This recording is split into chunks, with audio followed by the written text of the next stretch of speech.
সারাদিন যদি সমস্ত নিজের পছন্দ মতো খাবার দাবার পাওয়া যায় তাহলে কি মনে কোনো দুঃখ থাকে বলো? অবশ্যই থাকার কথা না। এভরিওয়ান, আমি সঙ্গীতা। চলো আজ তোমাদের সঙ্গে শেয়ার করি what I ate in a day favourite food addition.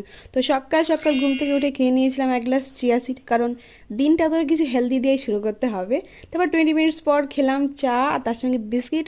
তারপর স্নান ধান সেরে ভাত খেলাম আর তার সঙ্গে হচ্ছে আমার ফেভারিট পাঙাশ মাছের তরকারি। দেখো মাছটা কতটা ভালো ছিল, খেতে তো একেবারে দারুণ লাগছিল। তারপর গেছিলাম একটু কলেজে, মার্কশিট নেওয়া ছিল। তারপর সেখানে গিয়ে বান্ধবীর বার্থডে ট্রিট হিসাবে খেলাম আমরা বিরিয়ানি।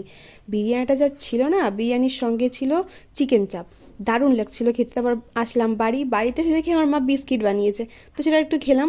আর ডাইরেক্ট ডিনারে খেলাম আমরা চালের রুটি আর তার সঙ্গে চিকেন কষা। কী যে ভালো হয়েছিল খেতে! তোমাদের কার কার চালের রুটি খেতে পছন্দ অবশ্যই কমেন্ট করে জানিয়ে যেও।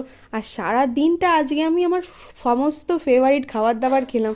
সত্যি দিনটা যা ভালো গেল না। তোমরা সারাদিনটা কীভাবে কাটালে কমেন্ট করে জানিয়ে যেও।